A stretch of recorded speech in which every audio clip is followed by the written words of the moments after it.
Hello my dear students, welcome to my YouTube channel MK chemistry classes. So students, आज का अपना topic है nature of CX bond in alkyl halide. मतलब कि जो आपका एल्किल हैलाइड होता है उसमें कार्बन और हेलोजन के बीच जो बॉन्ड होता है उनकी नेचर के बारे में डिस्कशन कर रहे हैं। तो सबसे पहले अपन को एग्जाम्पल लेते हैं। जैसे अपन ने कोई एग्जाम्पल लिया है CH3X, ये कोई एल्किल हैलाइड है। तो अपन एल्किल हैलाइड के अंदर जैसे कार्बन है, यहाँ पर इस कार्बन से 3 हाइड्रोजन जुड़ रखे हैं और यहाँ पर कोई एक हेलोजन है। अपन जो कार्बन और हेलोजन के बीच में जो बॉन्ड होता है यहाँ पर, इस बॉन्ड के बारे में डिस्कशन कर रहे हैं यहाँ पर। ठीक है, तो सबसे पहले देखो, ध्यान देना आप लोग, जब भी बॉन्ड का फॉर्मेशन होता है वो हाइब्रिड ऑर्बिटल के थ्रू होता है। हाइब्रिड ऑर्बिटल किनको कहते हैं? जो बॉन्ड बनाने की कैपेसिटी रखते हैं, जिनके अंदर इलेक्ट्रॉन प्रेजेंट होते हैं, उनको अपन बोलते हैं हाइब्रिड ऑर्बिटल। और हाइब्रिड ऑर्बिटल की ओवरलैपिंग से ऑलवेज सिग्मा बॉन्ड का फॉर्मेशन होता है। ठीक है, पाई बॉन्ड का फॉर्मेशन बेंजाइन के अलावा किसी के अंदर नहीं होता है। एक्सेप्शनल केस है बेंजाइन, जिसके अंदर हाइब्रिड ऑर्बिटल के थ्रू पाई बॉन्ड का फॉर्मेशन होता है। उसको अपन GIOC में पढ़ते हैं भाई। तो अपन यहाँ पर पढ़ रहे हैं नेचर ऑफ CX बॉन्ड। तो CX बॉन्ड के अंदर सबसे पहले अपन यहाँ पर बात करते हैं यहाँ पर ओवरलैपिंग के बारे में। यानी कोई भी कंपाउंड जब बनता है उसके अंदर, जब भी कोई बॉन्ड के अंदर, जब कोई भी कंपाउंड के अंदर जो बॉन्ड बनता है वो ओवरलैपिंग के थ्रू ही बनता है। तो अब यहाँ पर भी ओवरलैपिंग होगी। तो सबसे पहले यहाँ पर इस बॉन्ड के अंदर बात करते हैं कि यहाँ पर ओवरलैपिंग कौन सी होगी।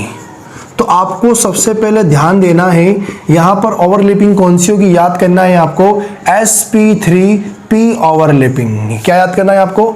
sp3p ओवरलैपिंग याद करना है।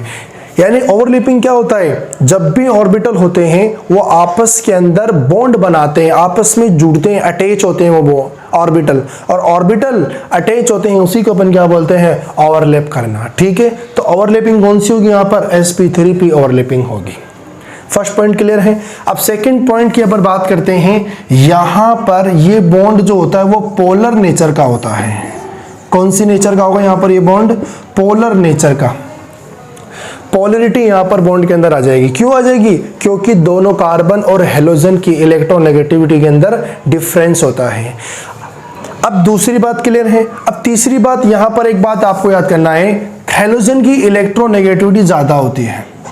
इलेक्ट्रोनेगेटिविटी हेलोजन की क्या होती है यहाँ पर? ज्यादा एज कंपेयर टू कार्बन। ठीक है, अब जिसकी इलेक्ट्रोनेगेटिविटी ज्यादा होती है उस पर पार्शियल कौन सा आता है? Partial negative charge. और कार्बन की इलेक्ट्रोनेगेटिविटी 2.6 होती है, यानी हेलोजन के कंपैरिजन में कम है इलेक्ट्रोनेगेटिविटी। हेलोजन की क्लोरीन की 4 होती है, फ्लोरीन की तो बहुत ज्यादा है हेलोजन की इलेक्ट्रोनेगेटिविटी। कार्बन की इलेक्ट्रोनेगेटिविटी कम है, इसलिए यहाँ पर क्या है? कार्बन पर पार्शियल पॉजिटिव चार्ज आएगा इलेक्ट्रोनेगेटिविटी कम होने की वजह से, और हेलोजन पर इलेक्ट्रोनेगेटिविटी ज्यादा है इसलिए पार्शियल पॉजिटिव चार्ज आएगा। पॉइंट क्लियर है आपको ये? अब ये पोलर नेचर का ओवरलैपिंग ये होता क्या, उसके बारे में अपन डिस्कशन करते हैं। तो सबसे पहले एक बात याद रखना, यहाँ पर ओवरलैपिंग sp3p लिखा है अपन ने। तो sp3 जो है ना, sp3 वो एक कार्बन का ऑर्बिटल होता है। ये sp3 ऑर्बिटल किसका होता है? कार्बन का। और हेलोजन का कौन सा ऑर्बिटल इन्वॉल्व होता है यहाँ पर? p orbital. हेलोजन का कौन सा ऑर्बिटल इन्वॉल्व होता है यहाँ पर? p ऑर्बिटल हेलोजन का इन्वॉल्व होता है यहाँ पर। ठीक है, अब ये क्या है, अभी इसको अपन अच्छी तरीके से समझेंगे। तो ये सबसे पहली बात है। तो यहाँ पर आपको दो बातें हैं, एक तो ओवरलैपिंग के बारे में और एक नेचर ऑफ CX बॉन्ड के बारे में। तो सबसे पहले यहाँ पर कुछ बातें लिखेंगे आप, कुछ बातें ऐड कर लीजिए यहाँ पर। सबसे पहले लिखेंगे आप इन विच CX bond prepared by sp3p overlapping। sp3p overlapping। First point clear है, इन विच CX bond prepared by sp3p overlapping. Second point यहां पर आप ऐड करेंगे इन विच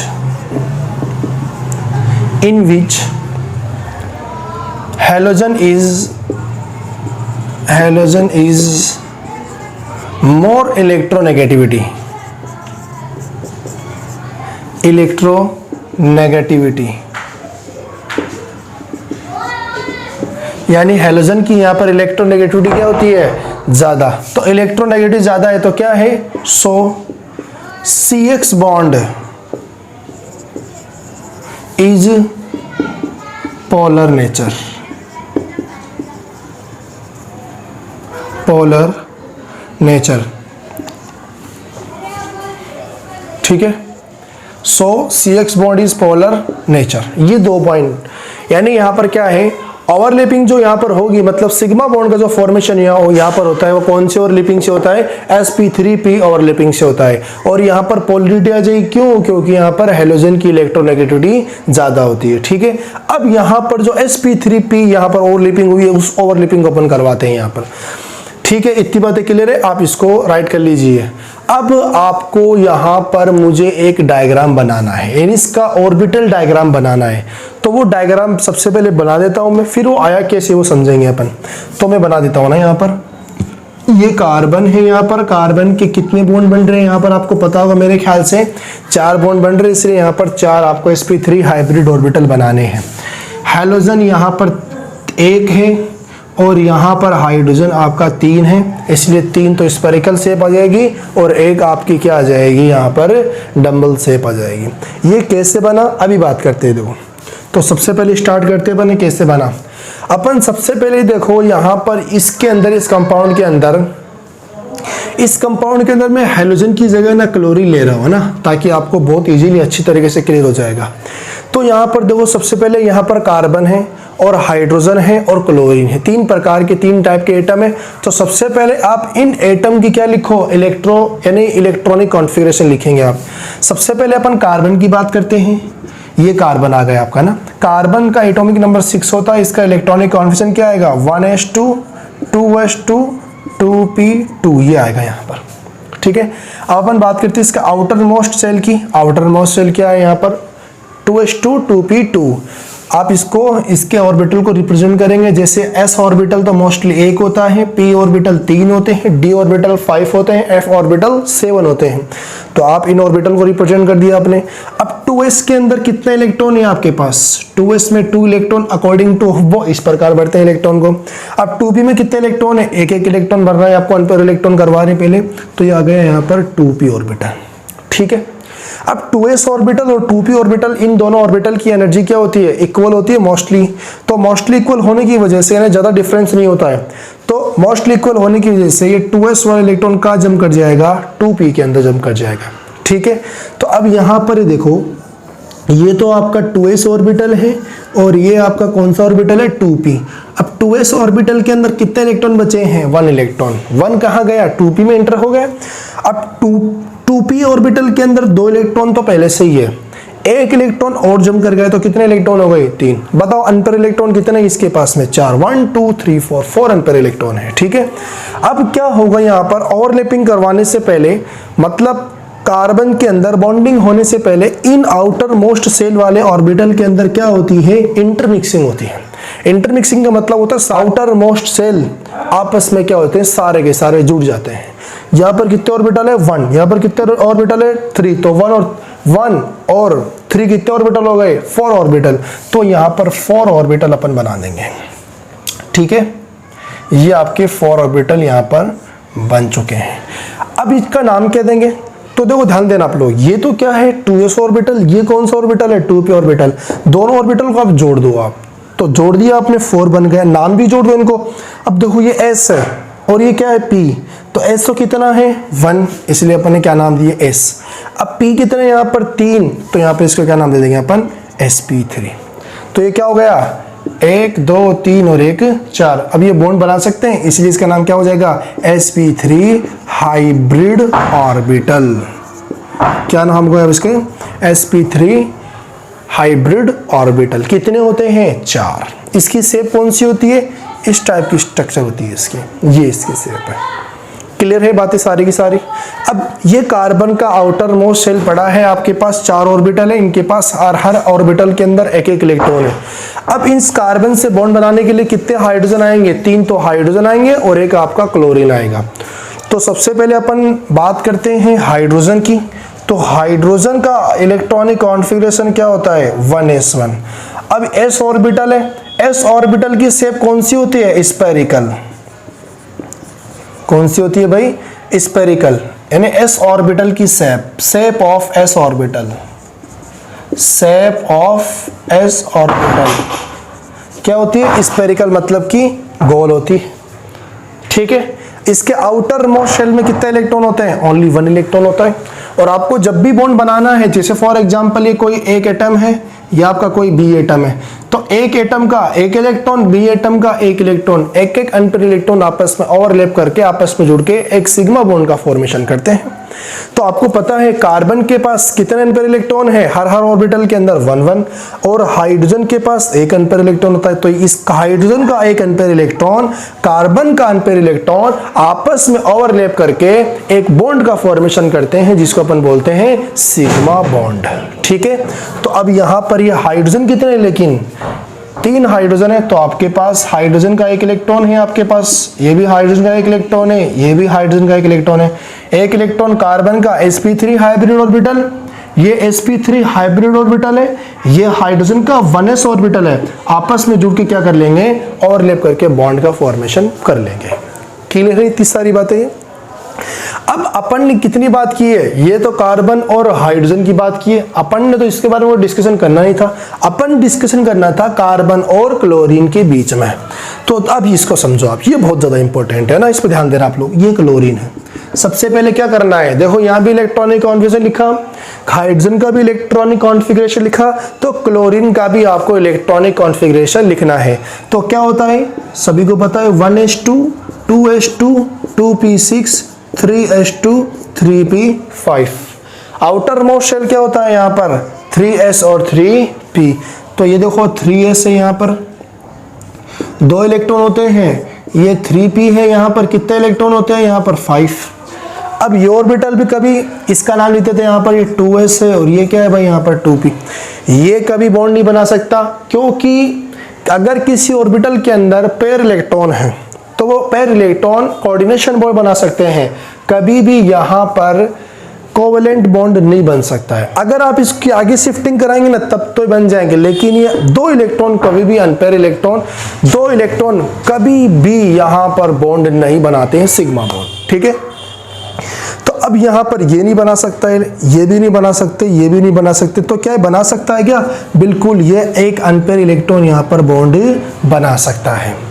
तो कार्बन या क्लोरीन के पास क्या अनपेयर इलेक्ट्रॉन होते हैं? क्या बिल्कुल एक अनपेयर इलेक्ट्रॉन है, और वो अनपेयर इलेक्ट्रॉन 2p के अंदर होता है। सॉरी 3s3 गलत लिख दिया ना, ये 3s और ये क्या है? 3p। तो यहाँ पर कौन सा ऑर्बिटल है? 3p orbital, 3s orbital. तो 3p ऑर्बिटल है और 3p ऑर्बिटल के अंदर एक अनपेयर इलेक्ट्रॉन है, इसलिए वो बॉन्ड बना सकता है। अब p ऑर्बिटल है भाई, तो p ऑर्बिटल की शेप कौन सी होती है? Dumbbell shape. कौन सी होती है? डम्बल। तो अब यहाँ पर देखना आप, ये तो कार्बन है। अब कार्बन के कितने ऑर्बिटल है? 1 2 3 4। तो इनकी शेप बना दी अपन ने। अब एक तो बड़ी लोब, एक छोटी लोब, तो अपन को बड़ी लोब से मतलब है, छोटी लोब से मतलब नहीं, इसलिए यहाँ पर 4 लोब बना दी इस तरीके से। टेट्राहेड्रल शेप होती है, इसलिए टेट्राहेड्रल के अंदर अरेंज कर दिया अपन ने। ठीक है, अब यहाँ पर देखो, इस sp3 4 हाइब्रिड ऑर्बिटल पड़े हैं, इसके पास एक इलेक्ट्रॉन है ना, ये एक एक इलेक्ट्रॉन है सभी के पास, ये एक एक इलेक्ट्रॉन है सभी के पास, बना दिया। अब इसके पास कौन आएगा? हाइड्रोजन। स्फेरिकल शेप होती है, एक हाइड्रोजन आएगा स्फेरिकल शेप, एक हाइड्रोजन आएगा स्फेरिकल शेप। तो यहाँ पर इसके पास ओवरलैप करेगा, हाइड्रोजन का एक इलेक्ट्रॉन बॉन्ड बना लेगा, यहाँ भी ओवरलैप करेगा बॉन्ड बना लेगा, यहाँ भी ओवरलैप करेगा बॉन्ड बना लेगा। ये जो यहाँ पर ओवरलैपिंग होती है, इसका अगर नाम पूछे आपसे क्या है, तो कार्बन का तो sp3 ऑर्बिटल और हाइड्रोजन का क्या है? 1s ऑर्बिटल, जो कि ओवरलैपिंग करके यहाँ पर क्या करते हैं? बॉन्ड का फॉर्मेशन करते हैं, सिग्मा बॉन्ड बनाते हैं। यहाँ पर कौन सा बॉन्ड बनता है? यहाँ पर सिग्मा बॉन्ड। ये भी sp3 1s ऑर्बिटल ओवरलैपिंग होगी, ये भी sp3 1s ओवरलैपिंग होगी। अब इसकी अपन बात करते हैं। अब बताओ यहाँ पर इससे कौन जुड़ेगा? क्लोरीन।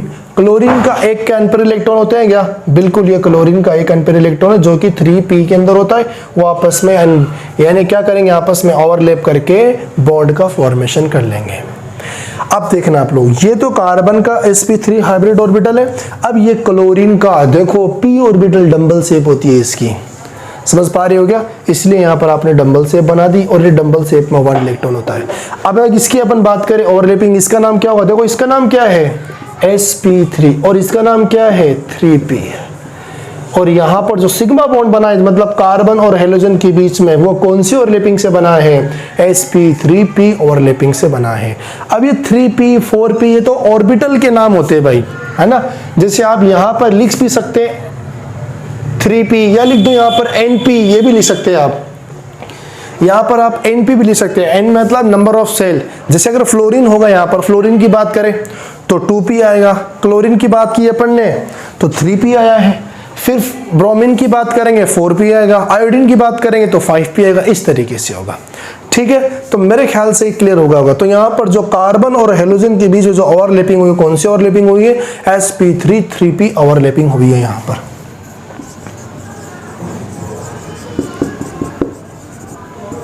समझ गए मेरी बातें? तो ये बातें आपको, सारी की सारी बातें आपको आना चाहिए, ठीक है ना। अब दूसरी बात अपन समझते हैं, ये पॉइंट क्लियर होगा मेरे ख्याल से। In which halogen is more electronegativity so CX bond is polar nature. इसकी बात करते हैं तो सबसे पहले आप क्या करेंगे, सबसे पहले आप इसको राइट करेंगे, इसको मिटाना क्योंकि जगह चाहिए इसके समझाने के लिए, तो आप इसको उतार लीजिए, फिर इसको मिटा के अपन समझाते हैं सेकेंड पॉइंट को भी।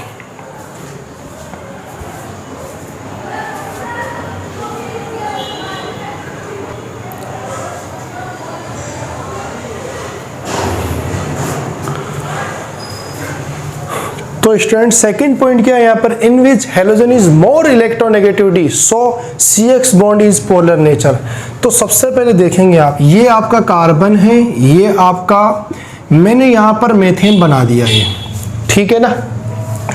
अब कार्बन की इलेक्ट्रोनेगेटिविटी हाइड्रोजन से ज्यादा है, इसलिए यहाँ पर डाइपोल मोमेंट का डायरेक्शन इस तरीके से आएगा। ये अगर डाइपोल मोमेंट चारों के चारों एक दूसरे को कैंसिल कर रहे हैं या एक दूसरे के मतलब सेंट्रल एटम की तरफ आ रहे हैं, तब यहाँ पर μ = कितना होता है, 0। मतलब ये हो गया नॉन पोलर। क्या हो गया यहाँ पर, ये नॉन पोलर। अब एल्किल हैलाइड में कैसा है, देखो ध्यान देना आप लोग। एल्किल हैलाइड के अंदर ऐसा है, 3 तो हाइड्रोजन है। अब यहाँ पर कौन आ गया, हेलोजन। तो आपको पता है डाइपोल मोमेंट का डायरेक्शन इस तरीके से आएगा, ये देखो इस तरफ से आ गया।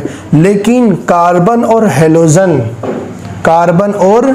हेलोजन इन दोनों में हेलोजन की इलेक्ट्रोनेगेटिविटी ज्यादा है, तो डाइपोल मोमेंट ऐसे नहीं आएगा, बल्कि डाइपोल मोमेंट कैसे आएगा, यहाँ पर इस तरीके से आएगा। ऐसा क्यों आया, क्योंकि हेलोजन की इलेक्ट्रोनेगेटिविटी क्या है, ज्यादा है।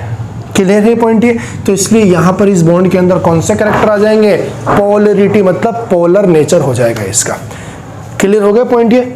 चलो, तो यहाँ पर क्या है, इस बॉन्ड के लिए μ = 0 आएगा। क्लियर है पॉइंट ये।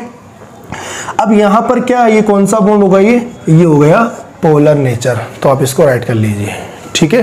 तो nature of CX bond I hope आपको बहुत अच्छी तरीके से क्लियर हुआ होगा। एग्जाम के अंदर आता है और ये 2019 के अंदर ये एग्जाम में आ चुका है ना। 1 नंबर का क्वेश्चन आया था, लिखा था ये CH3Cl, क्या लिखा था यहाँ पर, CH3Cl। ये कोई कंपाउंड दे दिया, इसके लिए इसके लिए ऑर्बिटल डायग्राम लिखिए। तो ये ऑर्बिटल डायग्राम आपको ये बनाना था। क्लियर है। तो इसको अच्छी तरीके से समझ लेना आप लोग, बहुत ज़्यादा इंपॉर्टेंट है, एग्जाम में आता है ये, 1-2 नंबर के एग्जाम में मोस्टली पूछ लेते हैं, ठीक है। इसको आप उतार लीजिए अच्छी तरीके से। फिर अपन बात करते हैं यहाँ पर जो यहाँ पर CX बॉन्ड होता है उसके बारे में बात करेंगे और अच्छी तरीके से उसकी बॉन्ड लेंथ के बारे में, उसकी पोलरिटी के बारे में। चलो स्टूडेंट्स, अब अपना नेक्स्ट टॉपिक है length, bond length of CX bond. मतलब जो यहाँ पर कार्बन और हेलोजन जो होती है उनके बॉन्ड लेंथ की बात करते हैं। जैसे क्लोरीन को जोड़ दिया, फ्लोरीन को जोड़ दिया, या आयोडीन, इनको जोड़ने पर, इनको ऐड करने पर बॉन्ड लेंथ सबसे ज्यादा किस में होगी, तो तो अपन सबसे पहले अपन पीरियोडिक टेबल में पढ़ते हैं, जब भी डाउन द ग्रुप चलते हैं ना, ऊपर से नीचे चलते हैं, तो बॉन्ड लेंथ इंक्रीज होती है या नंबर ऑफ सेल इंक्रीज होते हैं। नंबर ऑफ सेल इंक्रीज होंगे तो साइज इंक्रीज होगी, साइज इंक्रीज होगी तो बॉन्ड लेंथ भी क्या होगी, इंक्रीज। तो क्या है, टॉप टू बॉटम चलने पर साइज क्या होती है, साइज इंक्रीज। तो साइज इंक्रीज होगी तो बॉन्ड लेंथ भी क्या होगी, बॉन्ड लेंथ भी इंक्रीज होगी। जैसे यहां पर अपन बात करते हैं फ्लोरीन, यहां बात किया अपन ने क्लोरीन, यहां बात किया अपन ने ब्रोमीन, और यहां बात किया अपन ने आयोडीन। तो सबसे ज्यादा यहां पर बॉन्ड लेंथ किसकी होगी, आयोडीन की होगी। क्लियर है पॉइंट ये। नेक्स्ट पॉइंट यहां पर आता है order of dipole moment. Dipole moment, जैसे अभी अपन ने बात की थी CX बॉन्ड पोलर नेचर का होता है, तो ज्यादा पोलरिटी किसके अंदर आती है या ज्यादा डाइपोल मोमेंट किसका होता है, उसकी बात कर लेते हैं। तो सबसे पहले देखो, ये अपन एल्किल हैलाइड ने फ्लोराइड लिख दिया अपन ने, ये क्लोराइड, ये ब्रोमाइड आ गया, और ये आ गया आयोडाइड। तो डाइपोल मोमेंट के लिए मोस्टली क्या, इलेक्ट्रोनेगेटिविटी, मतलब इलेक्ट्रोनेगेटिविटी जिसकी ज्यादा होगी तो डाइपोल मोमेंट मतलब म्यू उसके लिए क्या होगा, हाइयर होगा। तो अपन बात करते हैं फ्लोरीन, क्लोरीन, ब्रोमीन, आयोडीन में इलेक्ट्रोनेगेटिविटी फ्लोरीन की ज्यादा है तो डाइपोल मोमेंट उसके लिए क्या आएगा, ज्यादा। तो फ्लोरीन के लिए डाइपोल मोमेंट क्या आएगा, यहाँ पर ज्यादा आ गया। ठीक है, अब एक चीज समझना आप लोग, यहां पर होना चाहिए था एल्किल फ्लोराइड का डाइपोल मोमेंट ज्यादा, लेकिन किसका होता है, एल्किल क्लोराइड का होता है।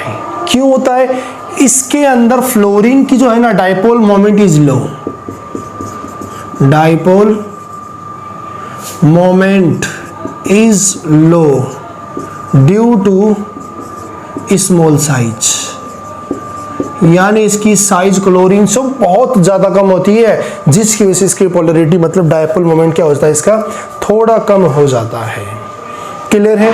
तो सबसे ज्यादा अपन बात करें डाइपोल मोमेंट किसका होता है, एल्किल क्लोराइड का, फिर फ्लोराइड, फिर ब्रोमाइड और फिर आयोडाइड का। सबसे ज्यादा साइज, इलेक्ट्रोनेगेटिविटी सबसे कम, डाइपोल मोमेंट सबसे कम आएगा इसका। ठीक है, तो ये ऑर्डर एग्जाम में आ सकता है, एक्सेप्शनल केस है, इसके बारे में आपको पता रहना चाहिए। अब एक और बात आपको पता रहनी चाहिए, देखो भाई अजान हो रही है, एक मिनट रुक जाओ भाई।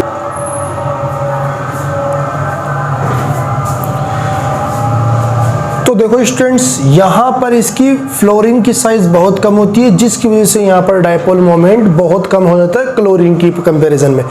एक बात और यहां पर आप नोट कर लेना, यहां पर जो कार्बन और फ्लोरीन के बीच में जो साइज होती है, जो लेंथ होती है, वो इसकी होती है 139 पिकोमीटर, है ना। 1 पिकोमीटर इज इक्वल टू कितना होता है, 10 की पावर -12।